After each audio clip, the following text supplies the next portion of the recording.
Hello everyone, welcome to the study concept.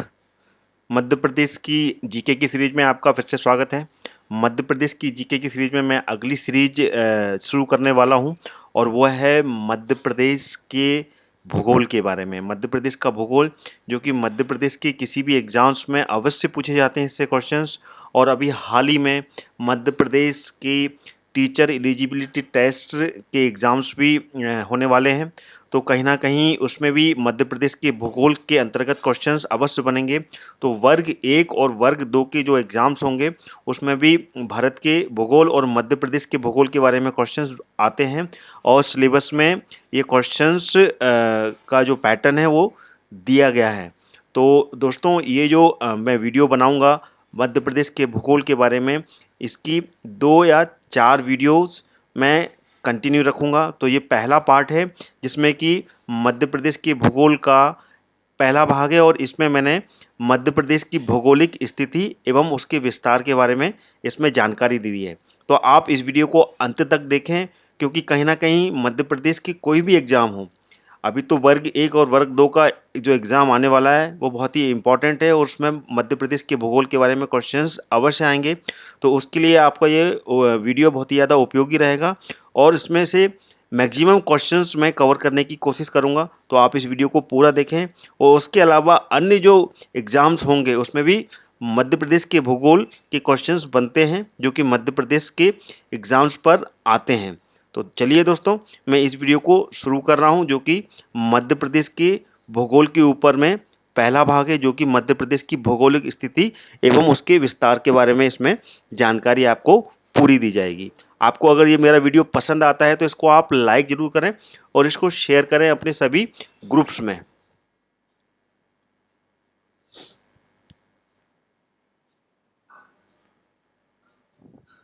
Madhya Pradesh की भौगोलिक स्थिति एवं उसके विस्तार के बारे में मैंने इसमें पूरी जानकारी दी है। पहला जो पॉइंट मैंने कवर किया है वह है मध्य प्रदेश एक पूर्णतः भू अवशिष्ट राज्य है। भू अवशिष्ट राज्य का मतलब है चारों तरफ भूमि से घिरा हुआ प्रदेश है। आइए मानचित्र में समझते हैं इसको।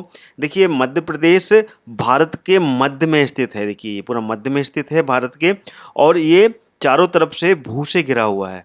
ठीक है ना, सब तरफ भू है, कहीं से भी इसमें ना जल की सीमा नहीं लगी हुई है, समुद्र की सीमा नहीं लगी हुई है, चारों तरफ भू से घिरा हुआ है। ऊपर में राजस्थान है, ठीक है ना, उत्तर प्रदेश है, छत्तीसगढ़ है, महाराष्ट्र है और बाजू में लगा हुआ ये गुजरात है। ठीक है ना, तो ये सारे प्रदेशों से घिरा हुआ है, सारी चारों तरफ से भू अवशिष्ट राज्य है, यानी कि भू से घिरा हुआ है, इसलिए इसको भू अवशिष्ट राज्य कहते हैं। अगला जो पॉइंट लिया है वो है मध्य प्रदेश राज्य सर्वाधिक प्राचीनतम गोंडवाना लैंड का भाग है। ये जो मध्य प्रदेश भारत के मध्य में स्थित है, ये भारत की जो सर्वप्रथम, भारत की क्या बल्कि विश्व की सबसे प्राचीनतम लैंड है गोंडवाना लैंड। ठीक है ना, उसका ये हिस्सा है, उसका ये भाग है। ये जो पूरी की पूरी जो लैंड है ये गोंडवाना लैंड का भाग है, पूरा मध्य प्रदेश। मध्य प्रदेश का दक्षिण पूर्वी क्षेत्र गोंडवाना क्षेत्र कहलाता है। दक्षिण पूर्वी क्षेत्र कौन सा होगा? ये है पूर्व।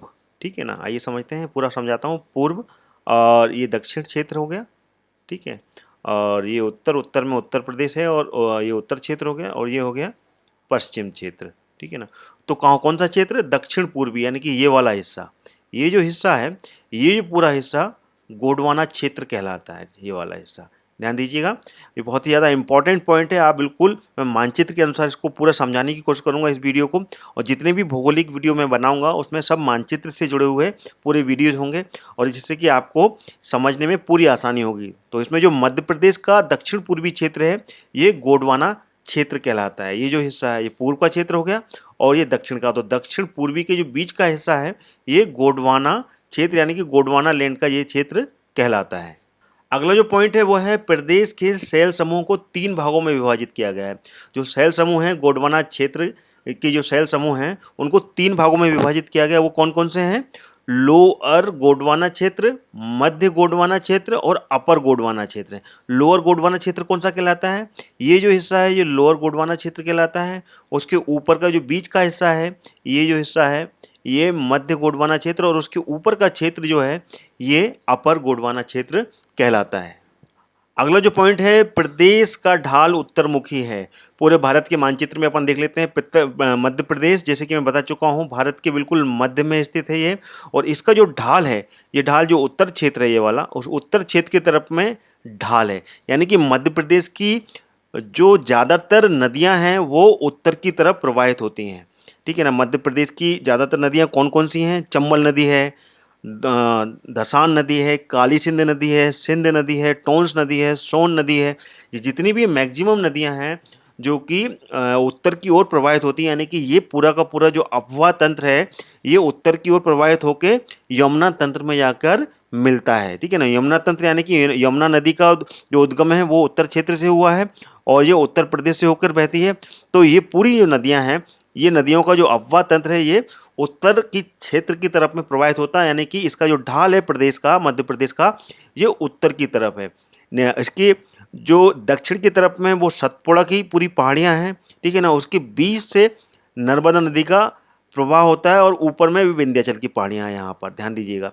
और विंध्याचल की पहाड़ी और सतपुड़ा की पहाड़ियों के बीच में से नर्मदा नदी बहती है, जो कि गुजरात से होती हुई अरब खाड़ी में जाके, खंबात की खाड़ी में जाके प्रवाहित होती है। तो ये सिर्फ एक ही नदी है जो कि पूर्व से पश्चिम तक इसका जो प्रवाह है पूर्व से पश्चिम की ओर है, और दूसरी नदी एक और है, वो है ताप्ती नदी। इन दोनों नदियों का जो प्रवाह है ये पूर्व से पश्चिम की ओर प्रवाह है मध्य प्रदेश की नदियाँ। तो ध्यान दीजिएगा, मध्य प्रदेश का जो ढाल है वो पूरा उत्तरमुखी है, यानी कि उत्तर के क्षेत्र में, ये उत्तरी क्षेत्र है पूरा, तो इसका जो ढाल है पूरा, ये पूरा ढाल उत्तर की तरफ में आता है। अगला जो मैंने पॉइंट लिया है वो है मध्य प्रदेश राज्य की जो वर्तमान भौगोलिक स्थिति है वो कौन सी है। वर्तमान भौगोलिक स्थिति का मतलब ये है कि मध्य प्रदेश राज्य जब 2001 में नवंबर में छत्तीसगढ़ से अलग हुआ, उसके बाद में जो मध्य प्रदेश राज्य की भौगोलिक स्थिति बनी वो कौन सी है, वो अपन देख लेते हैं। इसमें वो है 21 डिग्री 6 अंश उत्तरी अक्षांश से लेकर 26 डिग्री 30 अंश उत्तरी अक्षांश तक। उत्तरी अक्षांश कौन से कहलाते हैं? ये जो उत्तर की तरफ में, ये उत्तर प्रदेश है, उत्तर की तरफ में जाने वाले जो अक्षांशी रेखा है, अक्षांशी रेखा कौन सी होती है? दक्षिण से उत्तर की ओर जाने वाली रेखाएं अक्षांश रेखाएं कहलाती हैं। ठीक है ना। तो मध्य प्रदेश कितनी अक्षांश रेखाओं पर फैला हुआ है? ये है 21.6 उत्तरी अक्षांश से लेके 26 डिग्री 30 अंश की उत्तरी अक्षांश में फैला हुआ है, यानी कि यहाँ से जो हिस्सा बनता है ये है बुरहानपुर यहाँ पर। तो बुरहानपुर से जो हिस्सा बनता है वो है 21 डिग्री 6 अंश। ठीक है ना। इस यहाँ से लेके चालू होता है और ऊपर में भिंड तक, भिंड और मुरैना की जो बॉर्डर है वहाँ पर जो हिस्सा बनता है वो है 26 डिग्री 30 अंश। ठीक है ना। तो ये है उत्तरी अक्षांश में फैला हुआ वर्तमान स्थिति में भूगोल का मैप। ठीक है। और इसी तरीके से दक्षिण पूर्वी देशांतर कहाँ तक फैला हुआ है? ये फैला हुआ है, पहले तो ये समझते हैं देशांतर रेखाएं किस तरीके से मानचित्र में होती हैं। वो होती हैं पश्चिम से पूर्व की ओर जाने वाली रेखाएं, ये पूरी रेखाएं ये देशांतर रेखाएं कहलाती हैं। ध्यान दीजिएगा, ये पूरी देशांतर रेखाएं हैं। तो मध्य प्रदेश का जो वर्तमान स्थिति है देशांतर रेखाओं में वो कौन सी है, वो अपन इसमें बताता हूँ मैं आपको। ये यहाँ से अलीराजपुर, ठीक है ना, यहाँ पर ये अलीराजपुर लगा हुआ है, ऊपर में ये झाबुआ है। तो अलीराजपुर जो कि मध्य प्रदेश का पश्चिमतम जिला कहलाता है, वहाँ से इसकी जो पूर्वी देशांतर कोण है वो कितना है?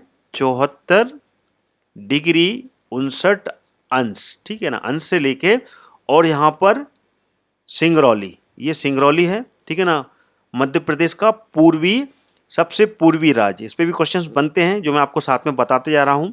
तो ये कहाँ, यहाँ पर कितना आएगा? 82 डिग्री 66 अंश। ठीक है ना, तो ये पूर्वी देशांतर में बनता है। ठीक है, तो इसके मध्य में ये पूरा का पूरा मध्य प्रदेश स्थित है। ठीक है ना, यहाँ से लेके यहाँ तक, और ये उत्तर से लेके दक्षिण तक जो अक्षांशी रेखा है और देशांतरी रेखा है, उसके बीच में ये मध्य प्रदेश की वर्तमान भौगोलिक स्थिति है।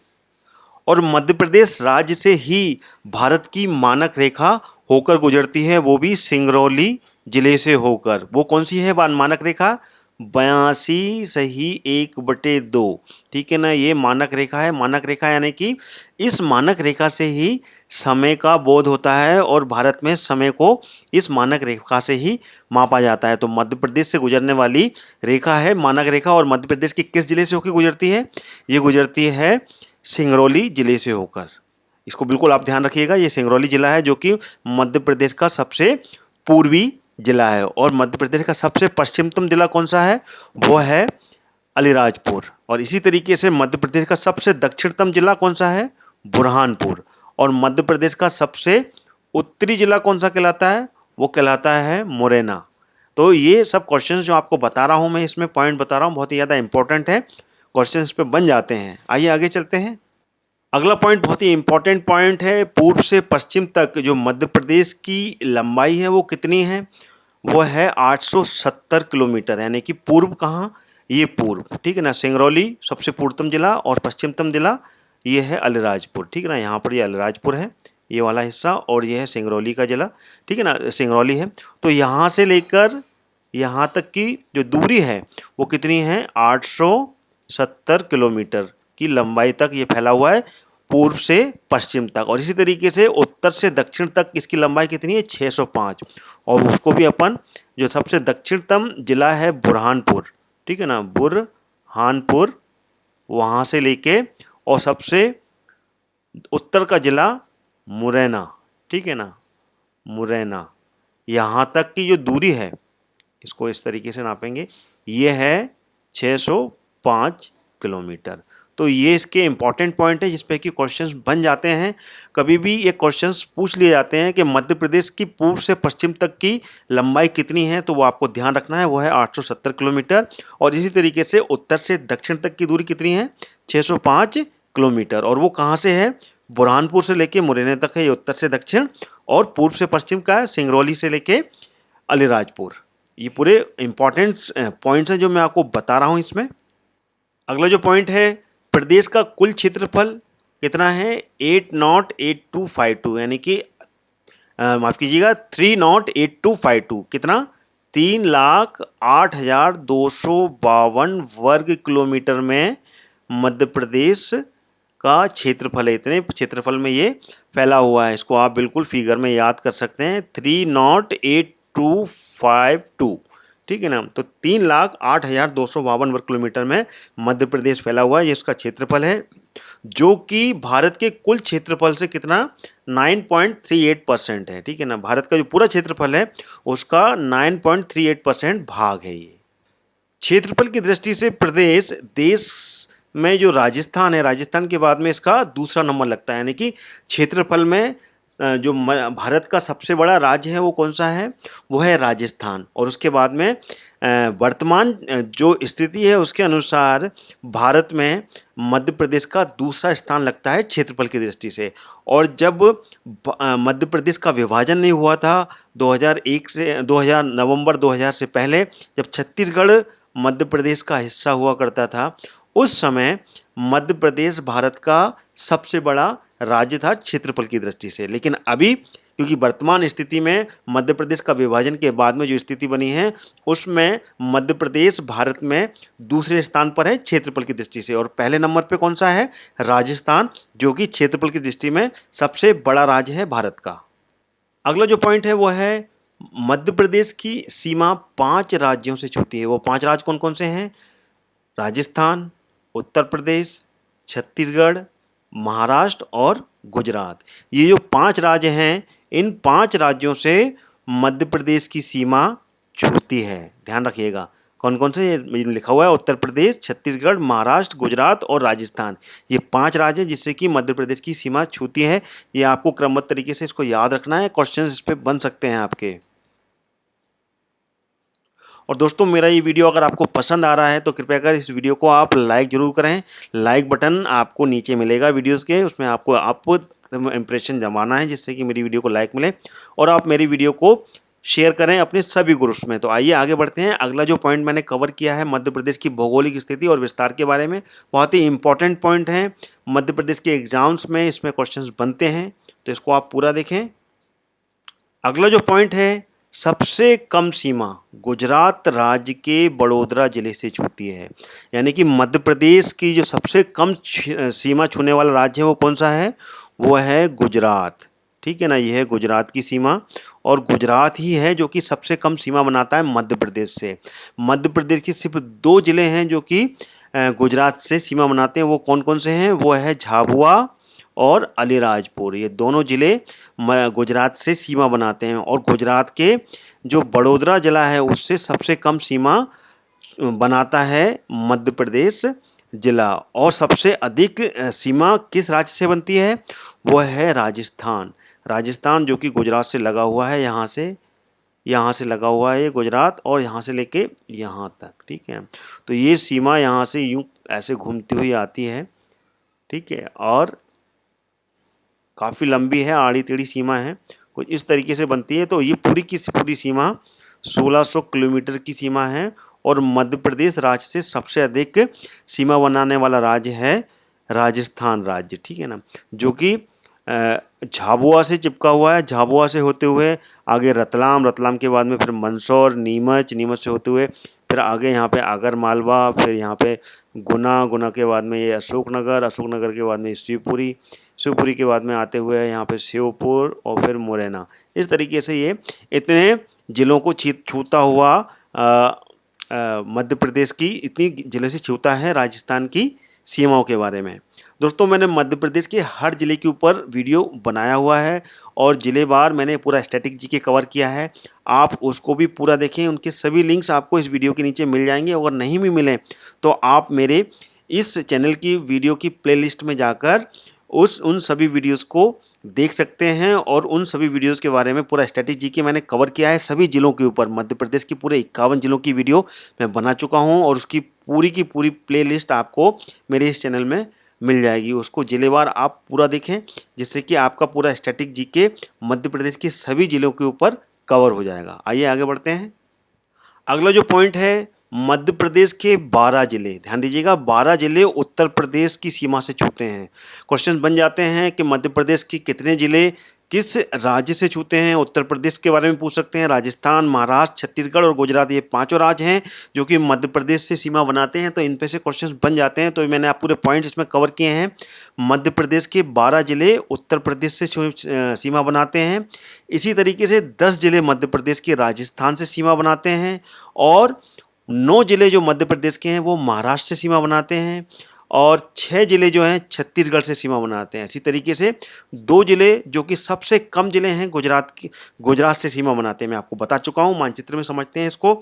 मानचित्र में मैं पहले बता चुका हूँ, ये गुजरात है। गुजरात में यहाँ पे ये 2 जिले हैं जो कि गुजरात से सीमा बनाते हैं, ये गुजरात है। इसी तरीके से ये यहाँ से लेके ये यहाँ तक पूरा राजस्थान है। इसमें कितने 10 जिले सीमा बनाते हैं मध्य प्रदेश के। कौन कौन से? सबसे पहले तो झाबुआ बनाता है, ठीक है ना, और झाबुआ से लगा हुआ नीचे यहाँ पर रतलाम है, ये 2 जिले हो गए।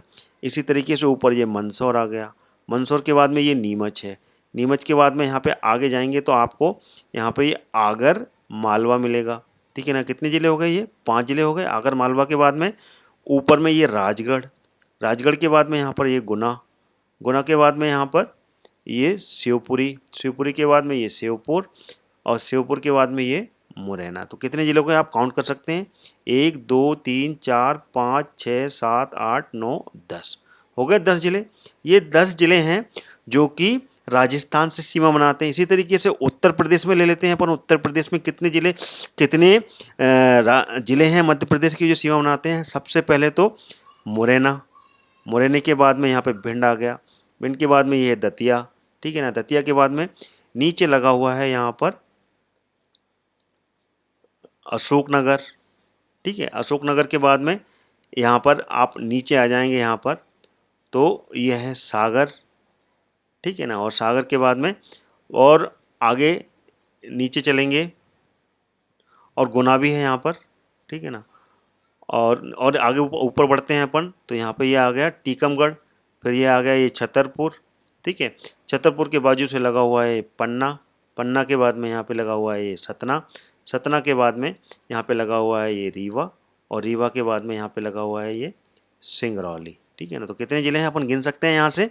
इसको अपन अगर अलग कलर से देखते हैं तो ये अलग कलर अपन मैं बना रहा हूँ यहाँ पर।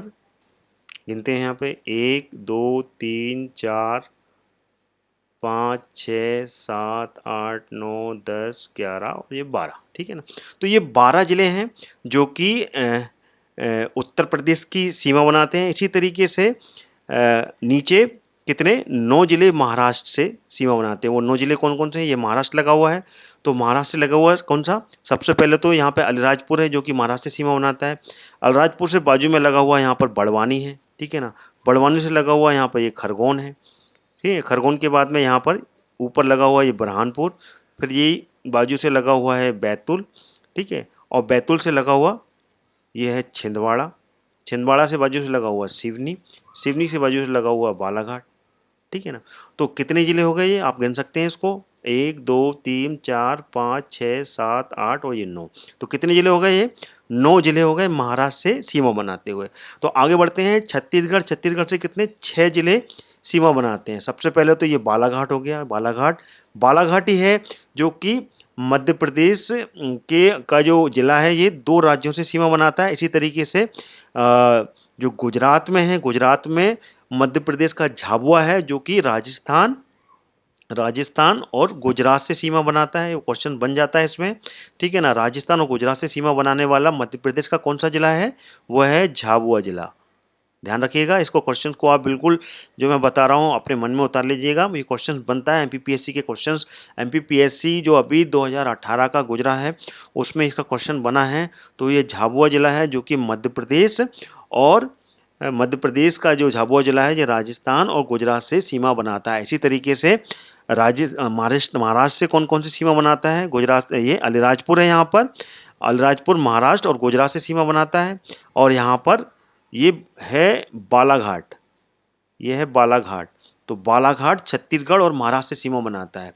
और ऊपर जाएंगे तो ऊपर सिंगरौली है, ये सिंगरौली उत्तर प्रदेश और छत्तीसगढ़ से सीमा बनाता है। और ऊपर जाते हैं तो यहाँ पे है, ये है मुरैना। तो मुरैना जिला है जो कि उत्तर प्रदेश, ठीक है ना, और राजस्थान से सीमा बनाता है। तो ये बहुत ही इंपॉर्टेंट पॉइंट है, आपको मानचित्र के अनुसार ये आपको समझना होगा कि मध्य प्रदेश के वो कौन से ज़िले हैं जो कि अन्य 2 राज्यों से सीमा बनाते हैं। इस पे क्वेश्चंस बन जाते हैं। तो आपका बहुत ही इंपॉर्टेंट पॉइंट है जो यहाँ पे मैं आपको कवर कर रहा हूँ मैं। इसी तरीके से मैं आगे वाला पॉइंट आपको बताना भूल गया, वो है छत्तीसगढ़ के 6 ज़िले। कौन कौन से छत्तीसगढ़ के 6 ज़िले हैं। एक तो बालाघाट हुआ, बालाघाट से बाजू में लगा हुआ यहाँ पर, ठीक है ना, ये है मंडला जिला, ठीक है ना। ऊपर से चलते हैं अपन, ऊपर से क्या हुआ, ये सिंगरौली हो गया, ठीक है ना। सिंगरौली के बाजू से लगा हुआ है यहाँ पर शहडोल, ठीक है ना। शहडोल के बाद में यहाँ पर लगा हुआ है अनूपपुर, ठीक है ना। तो कितने ज़िले हो गए इसमें, 6 ज़िले हैं ना, 1 2 3 है ना। अनूपपुर, अनूपपुर से बाजू से लगा हुआ है डिंडोरी, ठीक है ना। और डिंडोरी के बाजू से लगा हुआ है मंडला, और मंडला के बाजू में लगा हुआ है बालाघाट। तो ये 6 ज़िले हैं छत्तीसगढ़ से लगे हुए। आइए आगे चलते हैं, अगले पॉइंट को कवर करते हैं। अगला जो पॉइंट है, मध्य प्रदेश का, मध्य प्रदेश को 3 बृहद प्रदेशों में बांटा गया है। 3 बृहद प्रदेश कौन कौन से, मध्य उच्च प्रदेश, पूर्वी पठार और उत्तरी दक्कन का पठार। मध्य उच्च प्रदेश, मध्य उच्च प्रदेश, ये उच्च प्रदेश, ऊपर का आने वाला प्रदेश ये होता है मध्य उच्च प्रदेश। और उसके बाद में पूर्वी पठार, ये पूर्वी पठार कहलाता है। और उत्तरी दक्कन पठार, उत्तरी दक्कन पठार कौन सा कहलाता है, ठीक है ना। उत्तरी दक्कन पठार ये वाला क्षेत्र कहलाता है, ये ऊपर वाला क्षेत्र। ये इसको उत्तरी दक्कन पठार इसलिए कहते हैं क्योंकि ये दक्षिण का हिस्सा कहलाता है मध्य भारत का, और ये उत्तर के क्षेत्र में आता है, इसलिए ये उत्तरी दक्कन पठार। यानी कि दक्कन का पठार में जो क्षेत्र आता है वो गुजरात और महाराष्ट्र से लगा हुआ और थोड़ा सा भारत मध्य प्रदेश का लगा हुआ हिस्सा आता है, ये दक्कन का पठार आता है, ठीक है ना। तो दक्कन के पठार में अगर इसको दिशा वाइज देखेंगे अपन तो ये क्षेत्र उत्तर का कहलाता है, ठीक है ना। और ये नीचे लगा हुआ क्षेत्र ये दक्षिण का क्षेत्र कहलाता है, ये पूर्वी क्षेत्र है, और ये है पश्चिमी क्षेत्र। तो ये क्या है, उत्तरी दक्कन पठार। तो ये पूरा का पूरा क्षेत्र उत्तरी दक्कन पठार, यानी कि अगर यहाँ मानचित्र देखा जाए तो ये पूरा उत्तरी दक्कन पठार कहलाएगा, ठीक है ना। इस तरीके से अपन इसको समझ सकते हैं। तो दक्कन पठार में महाराष्ट्र, गुजरात और मध्य प्रदेश का कुछ हिस्सा आता है। ठीक है ना। तो मध्य प्रदेश के ये 3 वृहद प्रदेश हैं। कौन से? उच्च प्रदेश, ये उच्च प्रदेश हो गया ये पूरा, ठीक है ना। पूर्वी पठार, ये पूर्वी पठार हो गया, और ये उत्तरी दक्कन पठार, यानी कि दक्कन पठार का ये उत्तरी क्षेत्र है ये वो पूरा। इसको आप इस तरीके से समझ सकते हैं। अगला पॉइंट इन 3 वृहद प्रदेशों पे ही है। क्या है? प्रदेश को 7 प्राकृतिक भागों में बांटा गया है, और वो 7 प्राकृतिक भाग इन तीनों पठारों पर ही आधारित हैं। वो 7 प्राकृतिक भाग कौन कौन से हैं? मध्य उच्च प्रदेश के अंतर्गत आने वाले हैं 5 भाग, यानी कि 5 जो भाग आते हैं वो मध्य उच्च प्रदेश के अंतर्गत आते हैं, ठीक है ना। मध्य भारत का पठार, ठीक है ना। पहला जो 5 भाग है, 5 भाग में से जो पहला भाग आता है वो आता है मध्य भारत का पठार, ठीक है ना। तो मध्य भारत का पठार अपन इस मानचित्र में समझ लेते हैं। ये जो हिस्सा है, ठीक है ना, ये जो पूरा हिस्सा है, इतना हिस्सा जो है ये मध्य भारत के पठार में आता है, मध्य प्रदेश का, ठीक है ना। ये जो है ये मध्य भारत के पठार में आने वाला हिस्सा है, ये वाला, ठीक है ना। उसके बाद में आता है बुंदेलखंड का पठार, ठीक है ना। तो बुंदेलखंड का पठार कौन सा है? ये यहाँ से इतना हिस्सा, ये हिस्सा, ये होता है बुंदेलखंड का पठार। ये है बुंदेलखंड का पठार, ठीक है ना। मानचित्र में पूरे अच्छे से समझ लेते हैं इसको अलग अलग कलर से अपन इसको विभाजित कर सकते हैं। ये बुंदेलखंड का पठार हो गया, ठीक है। और ये जो हिस्सा है ये जो हिस्सा है ये मध्य भारत का पठार हो गया, ये पूरा का पूरा हिस्सा, ठीक है ना।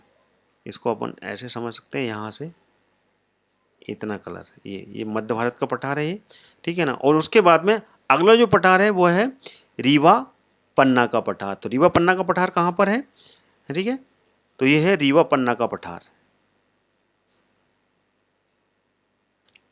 ये जो हिस्सा है ये रीवा पन्ना, यहाँ पे रीवा और पन्ना जो 2 जिले हैं उसी के नाम पर ये बना हुआ है, रीवा पन्ना का पठार, ठीक है। तो ये रीवा का पन्ना का पठार हो गया ये वाला, ठीक है ना। इसको मैं अलग कलर से आपको विभाजित कर देता हूँ।